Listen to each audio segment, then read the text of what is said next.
ఇప్పుడు నేను మీకు చూపించేది వచ్చేసి అగ్రికల్చర్ ల్యాండ్ అండి. ఇది లొకేషన్ వచ్చేసి అల్లపాడు దగ్గర అండి. అల్లపాడు విలేజ్ బోనకల్ మండలం వస్తుందండి, ఖమ్మం డిస్టిక్.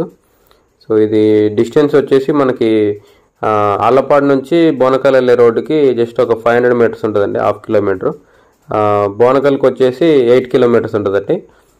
మధిరాకు వచ్చేసి 15 కిలోమీటర్స్ ఉంటుంది, 15 కిలోమీటర్లు. ఖమ్మం పాత బస్ స్టాండ్కి వచ్చేసి 39 కిలోమీటర్స్ ఉంటుందండి. వైరాగ్ వచ్చేసి 26 కిలోమీటర్స్ ఉంటుంది.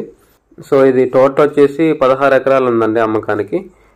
ఎకరం రేట్ వచ్చేసి 30 లక్షలు చెప్తున్నారండి, ఫిక్స్డ్ ఏం కాదు, నెగోషియబుల్. ఈ ల్యాండ్ మధ్యలోంచి కాలువ వెళ్ళిందండి. సో కాలువ కట్టుపక్క కనిపిస్తుంది కదా ల్యాండ్, ఆవులు మేసేది. సో అది వచ్చేసి 4 ఎకర్స్ అండి మాగాని.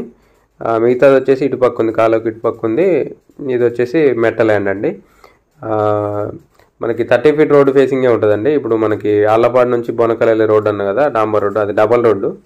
60 ఫీట్ రోడ్డు శాంక్షన్ అయింది, వర్క్ నడుస్తుంది ఆల్రెడీ. సో ఆ రోడ్ నుంచి వచ్చే రోడ్డు 30 ఫీట్ రోడ్డు, ఆ 30 ఫీట్ రోడ్డు ఫేసింగే ఉంటుంది. ఇప్పుడు అటుపక్క ఉన్న 4 ఎకరాలు కూడా రోడ్డు ఉందండి. మనం ఈ ల్యాండ్ దాకా రాకముందే రైట్ సైడ్ కాలువ చిన్న బ్రిడ్జ్ లాగా ఉండి రోడ్డు ఉంటుందండి. సో ఇదండి కనిపించేది ల్యాండ్. దీంట్లో కొంత పత్తి వేశారు, కొంత మొక్కజొన్న వేశారండి. దీనికి వాటర్ సోర్స్ వచ్చేసి పక్కనే కాలువ ఉంది. ఇంకా అవతల పక్క 4 ఎకరాలు ఉందన్నాను కదా, ఆ 4 ఎకరాలని ఆనుకొని అవతల వాగు కూడా ఉందండి, వైరా రిజర్వాయర్ నుంచి వచ్చే వాగు. సో రేటు ఫిక్స్డ్ ఏం కాదు, నెగోషియబుల్, కూర్చుంటే తగ్గిద్ది. సో ఇంట్రెస్ట్ ఉన్న వాళ్ళు కాంటాక్ట్ చేయండి.